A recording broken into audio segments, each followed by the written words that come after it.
Hello दोस्तों, एक बार फिर से आप सभी का स्वागत है एजुकेशन बाइट पर। मैथ्स की आज की क्लास में हम मैथ्स का फर्स्ट टॉपिक जो आपका लासा और मासा है वो स्टार्ट कर रहे हैं। ठीक है, लासा और मासा स्टार्ट करने से पहले कुछ बेसिक चीज़ें हम समझ लेते हैं। अभाज्य संख्या और भाज्य संख्याएं क्या होती हैं और प्राकृतिक और पूर्णांक मतलब पूर्ण संख्याएं कौन कौन सी हैं। तो देखिए, जो आपकी एक से स्टार्ट होती हैं 1 2 3 करके, वो सारी क्या होंगी, आपकी प्राकृतिक संख्याएं।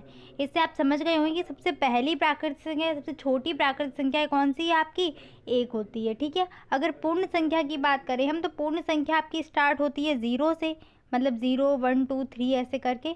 और अगर सबसे छोटी पूर्ण संख्या की बात करेंगे तो कौन सी हो जाएगी, 0 हो जाएगी। यानी कि आप समझ गए यहाँ से कि 0 क्या है, हमारी पूर्ण संख्या है, प्राकृतिक संख्या नहीं है। इस चीज़ को ध्यान रखना। अब हम आते हैं अभाज्य संख्या और भाज्य संख्याओं पर। तो अभाज्य संख्याएं क्या होती हैं, ऐसी संख्याएं जो केवल एक से और स्वयं से पूरी पूरी विभाजित हों, वो अभाज्य संख्याएं कहलाती है। अर्थात जिनके केवल दो गुणनखंड हो। दो गुणनखंड कौन कौन से होंगे, एक तो एक होगा और एक क्या होगा, वो संख्या स्वयं होगी।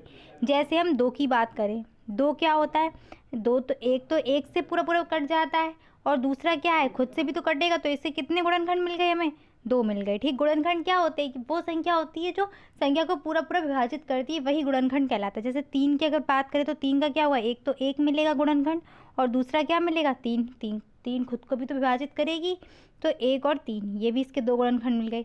ऐसे अगर हम 11 की बात करें तो 11 का क्या मिलेगा, एक तो एक मिलेगा और एक 11 मिलेगा। यानी कि अभाज्य में आप देख रहे होंगे कि केवल दो गुणनखंड मिलते हैं। ठीक है, भाज्य में इसका उल्टा होता है। भाज्य में क्या होता है, ऐसी संख्याएं जो एक से विभाजित होंगी और स्वयं से और इसके अलावा किसी एक अन्य संख्या से भी कटेंगी। ठीक है, मतलब ये हुआ कि इसमें कम से कम आपको कितने गुणनखंड चाहिए, तीन गुणनखंड। तीन से अगर कम हो गए यानी कि दो हो गया, तो फिर वो अभाज्य होगी, भाज्य नहीं होगी। इस चीज़ को ध्यान रखना। केवल दो गुणनखंड चाहिए होते हैं अभाज्य के लिए, और भाज्य के लिए कंडीशन होती है कि कम से कम तीन। ज़्यादा से ज़्यादा कितने भी हो जाएं चलेगा, लेकिन कम से कम तीन होने चाहिए। अब चार को देखते, तो चार का एक तो वो एक से ही कटेगी, दूसरा और का जो फैक्टर मिलेगा वो दो मिल जाएगा, क्योंकि दो दूनी चार, दो से कटती है। फिर तीसरा क्या मिलेगा, चार। तो देख रहे हैं आप, चार के कितने फैक्टर आपको मिल गए, तीन मिल गए। ऐसे अगर हम छः की बात करें तो छः को देखिए, एक तो एक से कटेगा, फिर दो से, फिर तीन से, और फिर छः से।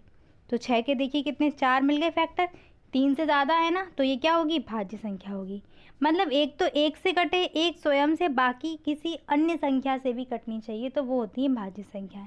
अब हम कुछ आपके वर्ड्स हैं, जैसे अपवर्त्य क्या होता है, अपवर्तक क्या होता है, इनको देख लेते हैं।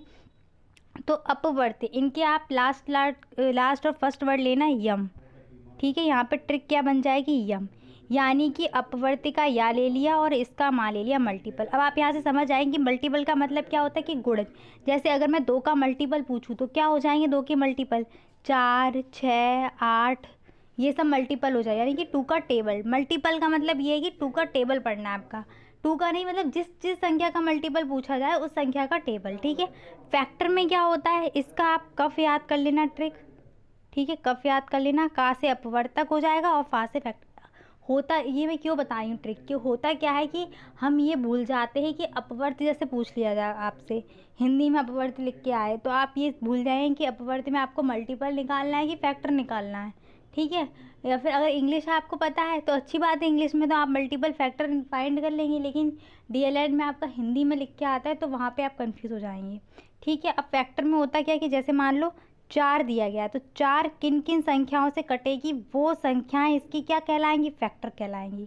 नीचे जो आएंगी संख्या वो फैक्टर कहलाएंगी। जैसे चार की क्या आएगी, एक आएगी, दो आएगी और चार, तो ये फैक्टर हो जाएंगे। ठीक है, जैसे 12 को देखें तो 12 का क्या क्या निकलेगा, एक निकलेगा, दो निकलेगा, तीन, चार, छः और 12, ये क्या है, ये 12 के फैक्टर है। ठीक है, अब समापवर्त्य और समापवर्तक क्या होते हैं, तो समापवर्त्य का मतलब हो गया कॉमन फैक्टर। यानी कि यहाँ पर क्या होगा, यहाँ पर आपको दो संख्याएं दी जाएंगी, जैसे एक हमने दो दे दी और एक छः दे दी। अब दो के मल्टीपल निकालो, कितने निकलेंगे, दो, चार, छः, आठ, 10 और 12। ठीक है, ऐसे आपका और 18 चलता जाएगा आगे तक। अब छः के निकालते, छः, 12, 18, ठीक है, ऐसे 6 के आगे तक चलते जाएंगी। तो कॉमन मल्टीपल का मतलब ये हुआ कि इन मल्टीपल्स में इन दोनों संख्याओं के जो कॉमन होगा, यानी कि जो 2 का भी मल्टीपल हो और 6 का भी मल्टीपल हो, वो कॉमन मल्टीपल कहलाएगा। जैसे आपका यहाँ पर देखिए 12 मिल रहा है ना, तो ये क्या हो गया, कॉमन मल्टीपल। ऐसे आपको आगे और भी मिलेंगे, 18 भी मिलेगा कॉमन। लेकिन अब हमें ये कहाँ ज़रूरत पड़ेगी, इसकी हमें ज़रूरत पड़ेगी एलसीएम में, इसलिए मैं बता रही हूँ। एलसीएम होता क्या है, एलसीएम होता है लीस्ट कॉमन मल्टीपल। तो यानी कि इन दोनों संख्याओं में जो सबसे छोटा कॉमन मल्टीपल होगा वही आपका एलसीएम कहलाएगा। तो इस इन दोनों संख्याओं का एलसीएम आप समझ गए, यहाँ से क्या हो जाएगा, 12। ठीक है, अब ऐसे ही 2 और 6 का हम क्या करते हैं, 2 और 6 का अब हम देखेंगे समापवर्तक, यानी कि कॉमन फैक्टर क्या निकलेगा। तो 2 के फैक्टर बताओ, 1 हो जाएगा और 2 हो जाएगा। 6 के फैक्टर 1, 2, 3 और 6। ठीक है, कॉमन फैक्टर की बात की गई है ना, तो कॉमन फैक्टर कौन कौन से मिल रहे हैं 6 में, एक तो इन 2 में एक तो 1 मिल रहा है और दूसरा क्या मिल रहा है, 6।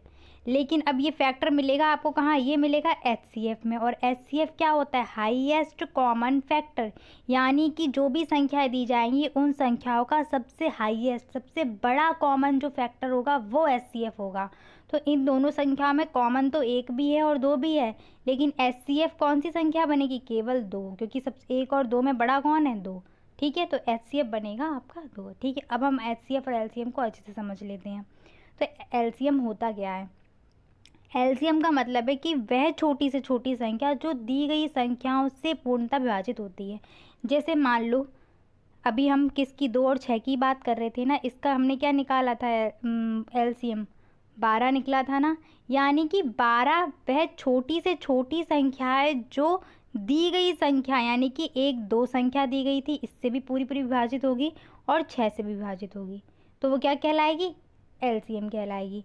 जैसे मैं आपको एक देती हूँ, 10, 20 और 24। ठीक है, 10, 20 और 24 का एलसीएम अगर हम निकालेंगे तो इसका एलसीएम निकल के आएगा 120। ठीक है, तो अब हम इस डेफिनेशन को समझते हैं कि डेफिनेशन से क्या है कि वह छोटी से छोटी संख्या जो दी गई संख्याओं से विभाजित हो रही है, यानी कि एलसीएम जो हमारा निकल के आता है वो जो भी संख्याओं का होता है ना, उन संख्याओं से पूरा पूरा कटता है। तो 10 के से अगर हम इसको काटेंगे तो पूरा पूरा कट जाएगा 12 बार। ठीक है, 20 से काटेंगे तब भी कट जाएगा और 24 से काटेंगे तब भी कट जाएगा। ठीक है, अब हम समझते हैं मासा की कंडीशन। ठीक है, मासा क्या होता है, तो मासा होता है वह बड़ी से बड़ी संख्या जो दी गई संख्याओं को पूरा पूरा विभाजित करती है। तो अभी हमने 2 और 6 का देखा था ना, 2 और 6 का आपका एचसीएफ क्या निकल के आया था, एचसीएफ 2 ही निकल के आया था। यानी कि मासा अब विभाजित करेगा, मासा खुद विभाजित नहीं होता है, वो करता है। तो 2 देखिए, इस 2 को भी पूरा पूरा विभाजित करेगा और 6 को भी। अभी जो एग्जाम्पल समझ रहे थे 10 का, 20 का और 24 का, अगर हम इनका एचसीएफ निकालेंगे तो इनका जो एचसीएफ निकल के आएगा वो 2 निकल के आएगा। ठीक है, कैसे निकल के आए वो भी हम देखेंगे। ठीक है, तो जो 2 एचसीएफ निकल के आएगा, ये 2 क्या करेगा, 10 को भी विभाजित करेगा, 20 को भी करेगा और 24 को भी करेगा। ठीक है, समझ गए। अब हम क्या करते हैं, इनको फाइंड करने का मेथड देख लेते हैं। लासा और मासा को फाइंड करने के आपके 2 मेथड होते हैं, एक होता है गुणनखंड विधि और एक होती है आपकी भाग विधि। ठीक है, गुणनखंड विधि में क्या करते हैं कि जैसे मान लो 10 और 20 और 24 दिए थे ना आपके, तो इन सब के हमको अलग अलग फैक्टर निकालने होंगे, उसके बाद सॉल्व करेंगे। भाग विधि में क्या है, एक साथ कर लेंगे। तो अब मैं 10, 20 और 24 का ही एग्जाम्पल लेकर आपको दोनों मेथड बता देती हूँ। सबसे पहले एलसीएम निकालेंगे। ठीक है, तो 10 लिख दिया यहाँ पर। ठीक है, 10 के फैक्टर आप जैसे चाहें वैसे निकाल लें, आप इस तरीके से भी निकाल सकते हैं फैक्टर 10, 24 के। ठीक है, और इस तरीके से भी अगर आप जल्दी जल्दी करना चाहें तो आप ऐसे भी कर लेंगे। तो यहाँ पर मैं आपको कैसे करके बता देती हूँ। ऐसे यहाँ पर 2 का भाग देंगे, पहले 5 बार जाएगा, उस तरीके से आप इसको कंटिन्यू कर सकते हैं। ठीक है, मैं यहाँ पर ऐसे बता रही हूँ आपको। 10 का क्या बनेगा, तो 2 गुणा 5, 2 पंजे 10 होता है, फैक्टर इसके बन गए। अभाज्य लेने होंगे, अभाज्य गुणनखंड लेने होंगे, ये चीज़ ध्यान रखना। ठीक है, ऐसे कोई भी नहीं लेना है हमें, सिर्फ अभाज्य। अभाज्य कौन से होंगे, जो सिर्फ खुद से और 1 से कट रही होंगी, वही संख्या है। ठीक है, अब 20 का क्या बनेगा, तो 20 का देखो 2 दूनी 4 और 4 पंजे 20। ठीक है, तो देखो अभाज्य, सारे अभाज्य हैं 2 और 5। 2 आपकी संख्या अभाज्य होती है, और ये ध्यान रखना कि एक जो होता है, बच्चे अब यहाँ कन्फ्यूज हो रहे होंगे एक क्यों नहीं लिया, तो एक जो है आपका वो ना तो भाज्य है और ना ही अभाज्य है। इस चीज़ को ध्यान रखना, एक किसी में भी नहीं आता है। ठीक है, सिर्फ प्राकृतिक संख्या में आएगा आपका। नेक्स्ट 24 का देखते, तो 24 का क्या बनेगा, 2 दूनी 4 दूनी 8 तियाँ 24। अब हम क्या करेंगे, जो भी हमारे फैक्टर निकल के आए इन्हें घात के रूप में लिख लेंगे। ठीक है, 2 की घात 1 गुणा 5 की घात 1, फिर आपका यहाँ पे 2 की घात 2 गुणा 5 की घात 1, फिर यहाँ पर 2 की घात 3 गुणा 3 की घात 1। अब हमें एलसीएम में क्या करते हैं कि सबसे बड़ी घात लेते हैं। ठीक है, सबकी लेंगे सबसे बड़ी वाली घात। ठीक है, तो सबकी अगर हम सबसे बड़ी वाली घात लेंगे तो हमारा एलसीएम यहाँ पर क्या बनेगा, 2 की सबसे बड़ी घात क्या है 3, और 3 की सबसे बड़ी घात क्या है 1, और 5 की तो 1 है ही। अगर हम इसको सॉल्व करें तो क्या बनेगा, 2 की घात 3 का मतलब होता है 8, और फिर 8 तियाँ 24 पंजे 120। तो आप देख सकते हैं इसका एलसीएम कितना निकल आया, 120। अब अगर हम यहीं पर एचसीएफ की बात करें तो एचसीएफ हमारा कितना निकलेगा। एचसीएफ के लिए क्या करना होता है कि सबसे छोटी घात लेनी होती, वो भी क्या, वो तीनों में कॉमन होनी चाहिए। जो तीनों में कॉमन होगी वही ली जाएगी। तो तीनों में कॉमन आप देख रहे होंगे, सिर्फ 2 की पावर 1 कॉमन है। समझ गए ना, यहाँ पर सिर्फ 2 की पावर 1 कॉमन है, तो इसका एचसीएफ कितना निकल आएगा, इसी का एचसीएफ निकल आएगा आपका 2। ठीक है, गुणनखंड विधि से ये हो गया आपका एलसीएम भी ऐसे ही निकलेगा गुणनखंड से, और एचसीएफ भी ऐसे ही निकलेगा। ठीक है, अब हम भाग विधि की बात करते हैं। तो भाग विधि में देख लीजिए 10, 20 और 24। ठीक है, मैं आपको भी 3 वाला भी करवाऊंगी, 3 अंकों का भी। अब ये है कि हम बड़ी संख्याओं का तभी सीखेंगे जब हम छोटी का सीख लें। ठीक है, तो 2 का भाग देंगे, 2 पंजे 10। ठीक है, यहाँ पर तो 10 ही बार जाएगा, और 2 एकम 2 2 दूनी 4। ठीक है, फिर से 2 से देंगे, अभाज्य संख्याओं से ही देते हैं। 5 2 पंजे 10 2 छिंग 12। फिर से 2 से देंगे तो 5 5 और 2 तियाँ 6। अब 3 से चला जाएगा आपका, तो 5 5 और ये सॉरी और 3 एकम 3। ठीक है, अब क्या करेंगे, 5 से देंगे, 5 एकम 5, फिर 5 एकम, मतलब जब तक पूरा नीचे 1 1 नहीं आ जाएगा तब तक हमें भाग देना होता है। ठीक है, अब इसको मल्टीप्लाई कर लीजिए, 2 दूनी 4 दूनी 8 तियाँ 24 24 पंजे 120। तो यहाँ से एलसीएम क्या निकल आया, 120 निकल आया। ठीक है, चलिए अब वो देख लेते हैं आपका भाग विधि से एचसीएफ। तो संख्याएं वही ले रही हूँ मैं फिर से, 10 24 और 20 थी ना। ठीक है, अब हम क्या करना होगा, सबसे छोटी संख्या कौन सी है, 10 है इसमें सबसे छोटी संख्या, तो सबसे छोटी संख्या से सबसे बड़ी संख्या में भाग देंगे। बड़ी संख्या कौन सी है, 24, तो भाग दे दीजिए। मासा क्या निकलेगा यहाँ से, मासा निकलेगा। एलसीएम निकालने की तो भाग विधि मैंने भी बता दी थी, अब मासा निकालने की भाग विधि बताएंगे। ठीक है, 10 से दिए 10 एकम 10 और 10 दूनी 20, तो 2 बार आपका चला जाएगा। ठीक है, तो यहाँ पर क्या बचेगा 4। अब जो भी बचता है ना उससे भाग देंगे किस में, जो पहले हमारा भाजक बना हुआ था। ठीक है, तो 10 यहाँ पर लिखेंगे, 4 दूनी 8। ठीक है, माइनस किया 2 बचा। अब इस 2 को बना लेंगे भाजक, और जो पहले हमारा भाजक 4 था इससे भाग दे देंगे। ठीक है, तो 2 एकम 2 2 दूनी 4, तो यहाँ पर क्या निकल के आया 2। अब इस जो भी संख्या यहाँ पर निकल के आएगी उससे क्या करेंगे, हमारा जो भी इन तीनों में से जो भी संख्या बची हुई है उसको एक बार चेक कर लेते कि वो पूरी पूरी डिवाइड हो रही है या नहीं हो रही है।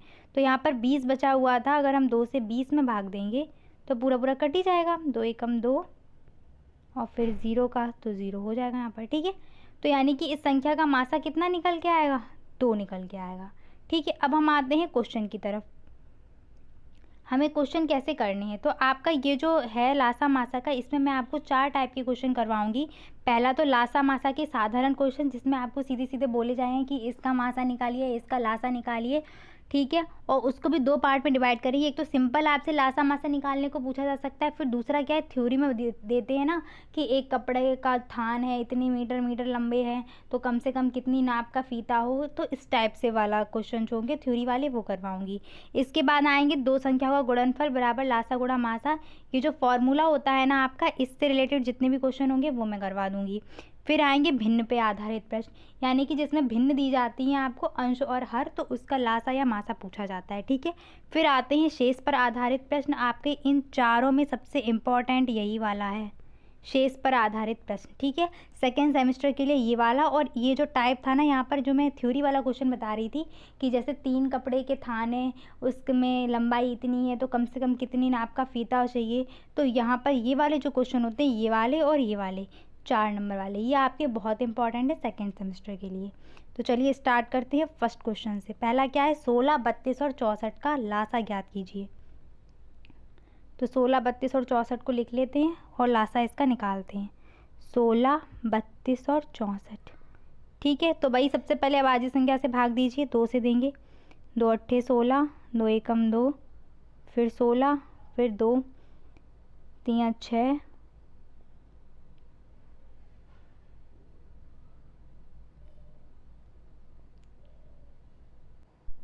फिर से 2 से दे दीजिए।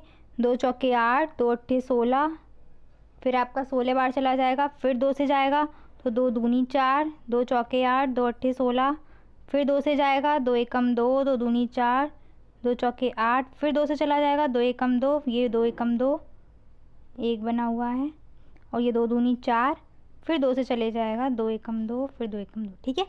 अब आप देख लीजिए, अब इसका क्या करना पड़ेगा, हमें मल्टीप्लाई करना पड़ेगा। तो करिए, 2 दूनी 4, दूनी 8, दूनी 16, दूनी 32, दूनी 64, तो इसका क्या निकल के आएगा एलसीएम, इसका एलसीएम आपका निकल के आएगा 64, ठीक है। 64 इसका आंसर हो जाएगा। अब नेक्स्ट क्वेश्चन देखते हैं। तो नेक्स्ट क्वेश्चन क्या है आपका, 125 और 150 और 175 का लासा याद कीजिए। तो मैं यहीं पे कर देती हूँ इसको, ठीक है। सबसे पहले क्या आपको दिख रहा होगा, ये संख्याएं 5 से तो कट ही रही हैं। 5 की भाज्यता का नियम पता होगा कि 0 हो लास्ट का अंक, यानी कि इकाई का अंक आपका 0 या 5 होगा तो वो 5 से कटेगी। 5 से कट रही है ना, तो हम 5 से ही दे देते हैं भाग। चलिए 5 से दीजिए, तो 5 दूनी 10 हो जाएगा आपका, 5 25 हो जाएगा, 5 या 15, 0 5 या 15 और 5 25, ठीक है। फिर 5 से कटती हुई दिख रही है तो 5 से काट दीजिए, 5 25, फिर यहाँ पर 5 का 30, 5 7 35, ठीक है। अब क्या है, 5 से फिर दे दीजिए, 5 एकम 5, 6 हो जाएगा, 7 हो जाएगा। अब 3 से आप दे सकते हैं, 2 से दे दीजिए। 2 से देंगे तो क्या हो जाएगा, 2 3 6 7, फिर अब 3 से दे दीजिए 3, और फिर अब किससे दे देंगे, 7 से, ठीक है। सब जगह एक एक एक आ गया आपका। अब क्या करना पड़ेगा, जो भी निकल के आए हैं उन सबका क्या करना है, मल्टीप्लाई करना है। तो कर लीजिए, 5 गुणा 5 गुणा 5, फिर गुणा 2 गुणा 3 और गुणा 7, ठीक है। तो 5 5 25 पंजे 125 हो जाएगा आपका, और 3 दूनी 6 और फिर 7 हो जाएगा। अब इसका मल्टीप्लाई कर लीजिए, 6 पंजे 30 हो जाएंगे, कैरी 3 हो जाएगी आपकी, 6 एकम 6 और 1 7, फिर आप 7 का मल्टीप्लाई कर लीजिए।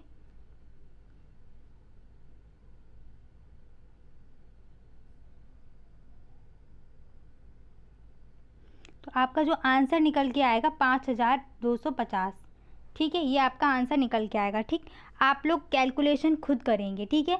जैसे ही आपको स्क्रीन पे क्वेश्चन मिला, आप वीडियो पॉज करेंगे, अपना क्वेश्चन सॉल्व करेंगे और उसके बाद मेरे क्वेश्चन से अपना आंसर मैच करेंगे, ठीक है। तो इस क्वेश्चन का आंसर कितना निकल के आएगा, 5250। ये 5 बने हुए हैं, ठीक है। मैं बोल रही हूँ उस पर भी ध्यान देना, 5250। मैं फिर से लिख देती हूँ आंसर, 5250, ठीक है। ये इसका आंसर निकल के आएगा। नेक्स्ट क्वेश्चन क्या है आपका, 22, 54, 108, 135 और 198 का लासा निकालना है। तो इसको करते हैं, अब सेम वही करना है। अब किससे हम पहले डिवाइड करेंगे, 2 से। हमें दिख रही है कुछ संख्या हमें 2 से कटती हुई पता चल रही, तो हम 2 से ही दे देंगे भाग। पहले तो 11 बार जाएगा, फिर 2 दूनी 4, 2 सत्ते 14 हो जाएंगे, 2 पंजे 10, 2 चौके 8, 135 का नहीं कटेगा। जो नहीं कटती है संख्या उसको वैसा का वैसा ही रखना होता है। फिर 2 निम 18, फिर 2 निम 18, ठीक है। ज़्यादा फास्ट हो रहा है तो परेशान मत होइए, जिसमें भी आपको दिक्कत आ रही है, मान लीजिए भाग देने में कहीं प्रॉब्लम आ रही है, 198 में आ रही है, कुछ ऐसा होता है ना कि सारे बच्चे एक जैसे तो होते नहीं है, कोई कर पाता है जल्दी, कोई नहीं कर पाता है, तो परेशान मत होइए। जहाँ भी आपको लग रहा है कि आप कंफ्यूज हो रहे हैं तो फटाफट से आप इस तरीके से अपना भाग दे लीजिए, ऐसे 2 निम 18, 1 बचा यहाँ पर, फिर 18 बन गए, 2 निम 18, इस तरीके से आप दे लीजिए, कोई दिक्कत की बात नहीं है, ठीक है। जैसा आपको सही लगे आपको वैसा करना है, ठीक है। चलिए नेक्स्ट पे आते हैं। अब क्या है, फिर से देख हमें पता चल रहा है कि ये 2 से कट जाएगा 54।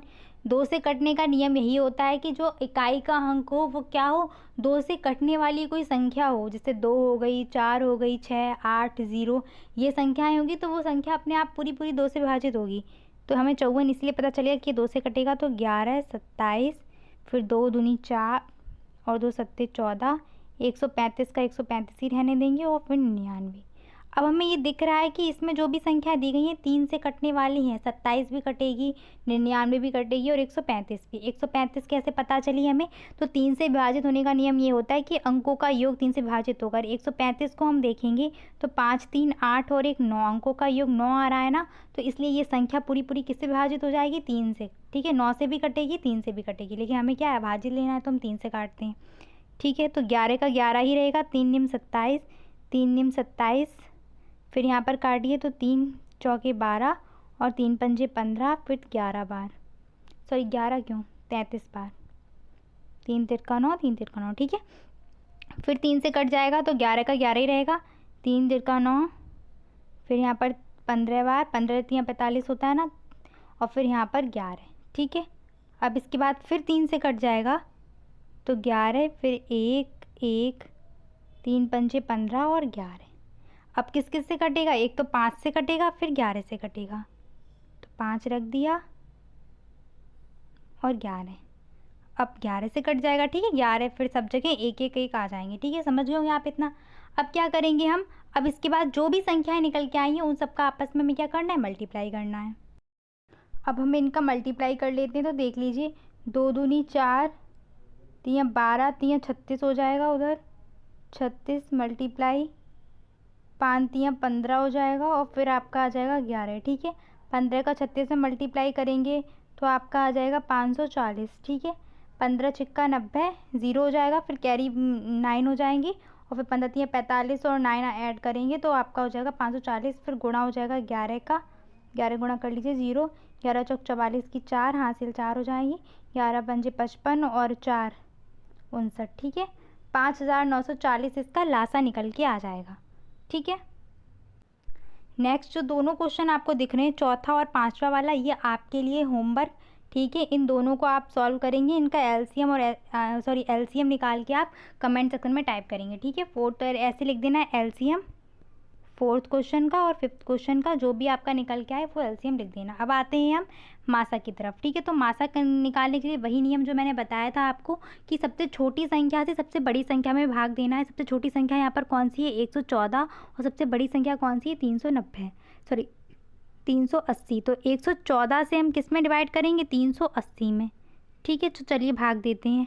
अब ऐसे भाग में हमें क्या होता है, परेशानी होती है, हमें 114 का टेबल तो आता नहीं, तो हम क्या करेंगे, 380 का हमने एक अंक छुपा लिया, 0 छुपा लिया, और इधर हम क्या करेंगे, 114 का एक अंक छुपा लेंगे। अब क्या करेंगे, 11 का भाग दीजिए 38 में, कितने बार जाएगा, लगभग 3 बार जाएगा, 11 3 33।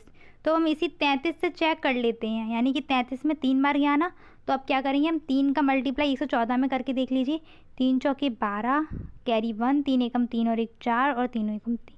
ठीक है, अगर बड़ी संख्या हो रही हो तो फिर हम क्या करते हैं, एक कम भाग दे देंगे, 3 की जगह 2 बार भाग दे देंगे। ठीक है, और अगर सही जा रहा है तो सही दे देंगे। ठीक, 10 में से माइनस करिए, 2 को 8 बचेगा यहाँ पर, 7 में से 4 गए, 3 बचेगा, 38।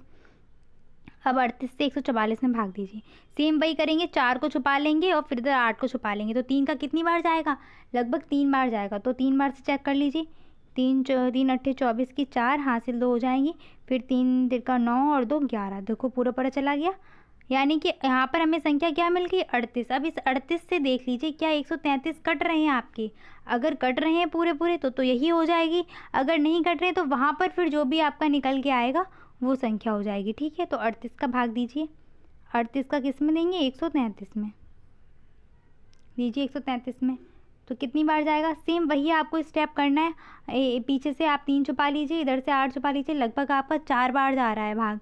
ठीक है, 4 बार देख लीजिए, बड़ा ना हो तो फिर आप एक कम आपको देना पड़ेगा। तो अगर देखें 4 अट्ठे 32, कैरी 3 हो जाएंगे, 4 3 12 और 3 आपका 15। ये तो बड़ा हो रहा है तो हमें क्या करना पड़ेगा, एक कम करना पड़ेगा, यानी कि 3 बार भाग देंगे, 3 अट्ठे 24, कैरी इधर 2 हो जाएंगे, यानी कि 114 ही जाएगा। ठीक है, माइनस करो इसको तो यहाँ पर 9 बचेगा, यहाँ पर कितना बचेगा, 1। ठीक है, अब इस 19 से हम क्या करेंगे, जो भी भाजक पहले था उसमें भाग दीजिए, यानी कि 38 में।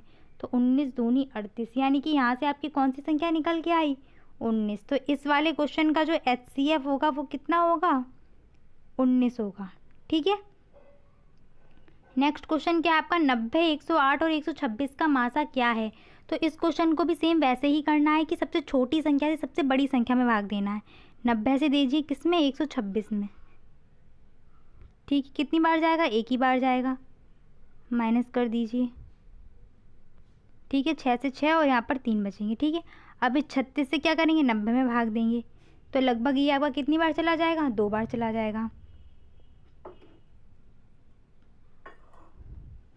10 में से 2 गया, 8 बचा और यहाँ पर 1। अब 18 से देंगे तो 18 दूनी 36। ठीक है, 18 से पूरा पूरा चला गया। अब इस 18 से हम चेक कर लेते हैं कि क्या हमारा 108 पूरा पूरा डिवाइड हो रहा है या नहीं हो रहा है। तो 18 छिक्के 108 होते हैं, यानी कि 18 से पूरा पूरा डिवाइड हो गया। यानी कि इस क्वेश्चन का जो आपका आंसर निकल के आ गया, यानी कि HCF कितना निकल के आएगा इस क्वेश्चन का, 18।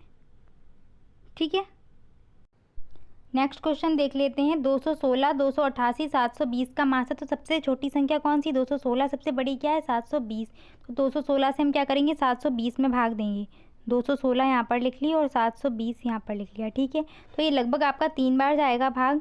ठीक है, वही पीछे से एक एक अंक छुपा के आप भाग दे सकते हैं। ठीक है, तो 3 6 18, यहाँ पर एक कैरी हो जाएगा, 3 और 1 4 हो जाएगा, 3 दूनी 6। ठीक है, इस तरीके से आप घबराइए नहीं कि मैं जल्दी जल्दी कर रही हूँ, आप आराम से वीडियो पॉज करके अपना कैलकुलेशन कीजिए, फिर चेक करिए। ठीक है, 10 में से आपके 2 जाए 8 जाएंगे तो 2 बचेगा यहाँ पर, और 11 में से 4 जाएंगे तो 7 बचेगा। ठीक है, अब इस 72 से क्या करेंगे हम, 216 जो बना हुआ था इसमें भाग देंगे। तो ये भी लगभग आपका 3 बार ही जाएगा। छुपा के देख लीजिए, 7 या 21 जा रहा है ना, 3 बार जाएगा। 3 दूनी 6 और 3 सत्ते 21। तो ये पूरा पूरा कट गया, यानी कि यहाँ से आपको 72 मिल रहा है। अब क्या इस 72 से हमारी जो लास्ट की जो ये 88 वाली संख्या थी, क्या ये कट रही है कि नहीं। तो हम क्या करेंगे, इस 72 से हम आपका 288 में भाग दे के देख लेते हैं कि जाएगा या नहीं। 3 बार तो यहाँ पर चला गया, तब हम क्या करेंगे, 1 बढ़ा के देंगे 4 बार। 4 दूनी 8, 4 सत्ते 28। ठीक है, पूरा पूरा चला गया। तो यानी कि इस क्वेश्चन में आपका HCF कितना निकल के आ जाएगा, 72। ठीक है, आपको जैसे भाग देना आसान लगे, जैसे आप कर पा रहे, कैलकुलेशन करने का तरीका सबका अलग अलग होता है। सब अपना, कोई जल्दी करता है, कोई धीरे करता है, वो अलग अलग है। लेकिन बस आप तरीके से, जो मेथड आपको बताया गया है वहाँ से आप अच्छे से करिए। अब मैं यहाँ पर आपको गुणनखंड से क्यों नहीं बता रही कि गुणनखंड से क्या है, एक एक का आप निकालेंगे फैक्टर, उसके बाद आप करेंगे तो काफ़ी टाइम लगेगा। इसलिए अगर आपसे क्वेश्चन में बोलता है वो कि आप भाग विधि से करिए, तो आप भाग विधि से करिए। अगर वो बोलता है कि गुणनखंड विधि से करिए, तो आप गुणनखंड से करिए। अगर वो कुछ भी नहीं बोलता है, ये बोलता है कि सीधे मासा निकालो, तो फिर आप भाग विधि से ही करना है एग्जाम में। ठीक है, ये 4th और 5th क्वेश्चन दोनों आपके लिए हैं। जैसे लासा के दोनों क्वेश्चन मैंने दिए थे, वैसे ही मासा के ही इन दोनों के आप आंसर निकाल के कमेंट सेक्शन में टाइप करना। ठीक है, नेक्स्ट आपका क्वेश्चन मैं स्टार्ट करूँगी किसका, 2 संख्याओं का गुणनफल बराबर नासा गुणा लासा। आपको क्वेश्चन में कोई भी मतलब 3 चीज़ें दी जाएंगी, यहाँ पर 3 चीज़ें ही हैं। जैसे आपकी 2 संख्या होंगी ना, यहाँ पर एक x और एक y, और फिर यहाँ पर क्या होगा, HCF, और फिर क्या होगा आपका LCM। ठीक है, तो आपको क्वेश्चन में कोई भी 3 चीज़ें दी जाएंगी और एक चीज़ पूछी जा सकती है। ठीक है, चाहे HCF पूछ ले, चाहे LCM, चाहे इन 2 में से कोई एक संख्या पूछ ले, तो वही हम क्वेश्चन स्टार्ट करते हैं। नेक्स्ट क्वेश्चन क्या है आपका, 2 संख्याओं का मासा और लासा क्रमशः कितना है, 8 और 48 है। इनमें से एक संख्या क्या है, 24 है। तो दूसरी संख्या क्या होगी, एक संख्या क्या है 24, दूसरी को हम क्या मान लेते हैं, x। फॉर्मूला क्या था, दोनों संख्याओं का गुणनफल, यानी कि 24 गुणा x बराबर क्या है हमारा, मासा। मासा कितना है यहाँ पर, 8 है, और लासा कितना है, 48 है। ठीक है, पक्षांतर कर लीजिए। पक्षांतर करने में जो चीज़ गुणा में होती है वो भाग में चली जाती है, जो भाग में होती है वो गुणा में आ जाती है। ठीक है, और जो प्लस की होती है वो माइनस में चेंज होती है, और जो माइनस की होती है वो प्लस में चेंज होती है। ठीक है, इस चीज़ को ध्यान रखना। तो अब यहाँ पर ये 24 गुणा में है, इधर आके भाग में हो जाएगा, तो बटे 24, 24 दूनी 48, और यहाँ पर क्या हो जाएगा, 8 दूनी 16, यानी कि दूसरी संख्या कितनी निकल के आ गई, 16। ठीक है, ये आंसर हो जाएगा। नेक्स्ट क्वेश्चन क्या है, दो संख्याओं का मासा 11, लासा 7700 है, तो इनमें से एक संख्या 275 हो तो दूसरी संख्या क्या होगी। सेम वैसे ही करना है। दूसरी संख्या को अगर हम x मान लेते हैं तो हमारी कंडीशन क्या बन जाएगी, 275 गुणा x बराबर मासा कितना है 11, लासा कितना है 7700। ठीक है, तो x बराबर क्या हो जाएगा, पक्षांतर करेंगे 275 तो क्या होगा, बटे में आ जाएगा 7700 बटे क्या हो जाएगा 275। ठीक है, अब क्या है 11 से कट रहा है तो 11 से काट दीजिए, 11 दूनी 22 और 11 पंजे 55। ठीक है, फिर यहाँ पे 11 से कट रहा है, 11 सत्ते 77। ठीक है, तो यहाँ पर 700 बन जाएगा, 11 गुणा 700। ठीक है, और बटे का 25। अगर आप चाहो तो मल्टीप्लाई कर सकते हो, 11 सत्ते 77 तो 7700 वही का वही रहेगा, बटे का 25। 25 का जब भाग देंगे तो जो आपका आंसर निकल के आएगा वो आंसर लगभग आएगा 308। ठीक है, आंसर इसका निकल के आएगा 308। ठीक है, भाग दे के आप लोग देख लीजिए, इसका आंसर 308 निकल के आएगा। ठीक है, 25 या 75, चलो मैं दे ही देती हूँ भाग, इसको इधर लिख लेते हैं 7700 बटे का 25। ठीक है, तो 25 का भाग दीजिए, पहले 3 बार जाएगा, 25 या 75, यहाँ पर 2 बचेगा, फिर 20 हो जाएगा, भाग जाएगा नहीं आपका, तो भाग टूटे की बिंदी जो जैसे बचपन से करते आ रहे हैं। ठीक है, फिर क्या होगा 20, फिर आपका उतारा ले लेंगे 0 का, 200 बन जाएगा और फिर आपका 8 बार चला जाएगा, तो 308 इसका आंसर निकल आएगा। ठीक है, यानी कि वो जो दूसरी संख्या होगी वो कितनी निकल के आएगी, 308। ठीक है, नेक्स्ट क्वेश्चन आपके सामने ये है, इसको आप लोग खुद सॉल्व कीजिए। दो संख्याओं का गुणनफल 1500 है और इसका मासा 10 है, तो लासा ज्ञात कीजिए। सेम वैसे ही गुणनफल की जगह क्या कर देंगे हम, 1500 रख देंगे और मासा की जगह क्या, मासा ही रख दिया, और लासा की जगह क्या है, लासा रख दिया। ठीक है, एलसीएम, अब हमें एलसीएम तो पता नहीं है, एलसीएम निकालने के लिए क्या करना पड़ेगा, इस मासा को इधर पक्षांतर कर दीजिए, तो आपका जो आंसर निकल के आएगा वो कितना आएगा, 150 निकल के आएगा। ठीक है, 10 का भाग देना है, आंसर निकल आएगा। नेक्स्ट क्वेश्चन क्या है, ये वाला, इसको आप लोग करेंगे। ठीक है, इसको आप लोग करेंगे और इसका आंसर आप लोग कमेंट सेक्शन में टाइप करना करके। ठीक है, नेक्स्ट आपका क्वेश्चन है, दो संख्याएं 3:4 के अनुपात में तो उनका लघुत्तम समापवर्तक 84 हो तो बड़ी संख्या कौन सी है। अब एक चीज़ यहाँ पर ये समझ लीजिए कि आपका अगर कोई भी संख्या अनुपात में दी जाए, ठीक है, और आपसे ये कहा जाए कि इसका मासा है 12, तो संख्याएं बताओ। ऐसी कंडीशन में क्या होता है कि अगर हमारे पास मासा है और हमारे पास अनुपात है तो हम संख्या आराम से निकाल लेंगे। क्या करेंगे, इस मासा को मल्टीप्लाई कर देंगे, तो जो संख्याएं होती है वो मासा के गुणज में होती हैं। ठीक है, तो संख्या यहाँ पर क्या बनेगी, एक संख्या बनेगी 12, एक बन जाएगी 12 दूनी 24 और तीसरी बन जाएगी 12 तियां 36। ठीक है, अब मैं ये क्यों बता रही हूँ, यहाँ मैं मेथड आपको बता रही हूँ। क्या मेथड है कि अगर हम इस क्वेश्चन में मासा को मान लें x, ठीक है, तो हमारी संख्या क्या बनेगी, 3:4 से हमारी संख्याएं क्या बनेंगी, एक संख्या बन जाएगी हमारी 3x और एक संख्या बन जाएगी हमारी 4x। और हम ये जानते हैं कि दो संख्याओं का गुणनफल बराबर क्या होता है, मासा, और गुणा क्या होता है, लासा। लासा हमें क्वेश्चन में दिया गया है 84। ठीक है, तो यहाँ पर कर लीजिए मल्टीप्लाई, एक x से एक x कट जाएगा आपका, 4 तियां 12x बराबर 84 और x बराबर कितना निकल आएगा, 84 बटे 12, यानी कि 12 सत्ते 84। ठीक है, x का मान कितना निकल आया, 7 निकल आया। क्वेश्चन में हमसे क्या पूछा है, क्वेश्चन में हमसे पूछा है कि बड़ी संख्या कौन सी है। संख्याएं हमारी बनी कौन कौन सी थी, एक तो बनी थी 3x और एक बनी थी 4x। अब यहाँ से आप समझ सकते हैं बड़ी संख्या कौन सी निकल के आएगी, एक संख्या हमारी यहाँ से निकल के आएगी 3 सत्ते 21। ठीक है, और एक संख्या क्या निकल के आएगी, 4 सत्ते 28। तो बड़ी संख्या कौन सी हो जाएगी, 28। तो संख्या में हमारा आंसर क्या हो जाएगा, 28 हो जाएगा। ठीक है, नेक्स्ट क्वेश्चन क्या है, ऐसे दो संख्याओं का अनुपात 3:4 है, उनका मासा 15 हो तो दोनों संख्याओं का लासा ज्ञात कीजिए।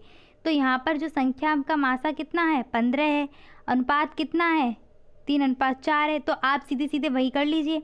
संख्याएं यहाँ पर क्या निकल आएंगी, 15 तियां 45 हो जाएगी एक संख्या, और एक संख्या क्या हो जाएगी 15 चौके 60। इनका गुणनफल लगा दीजिए, वो फॉर्मूला लगा दीजिए, या फिर सीधे 45 और 60 का लासा निकाल लीजिए, कैसे भी आप कर सकते हैं, जैसा आपको ठीक लगे।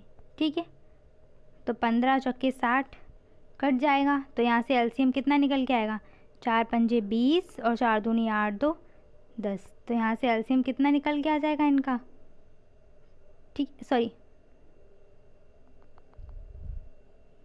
4 बार गया तो 4 पंजे 20, कैरी 2 जाएगा, 4 चक्कू 16 और 2 18। तो एलसीएम इसका कितना निकल के आ जाएगा, 180। आज की क्लास में बस इतना ही। अगर वीडियो पसंद आई हो तो अपने दोस्तों को शेयर करिए। Thanks for watching and please like share and subscribe my channel. Bye bye, take care.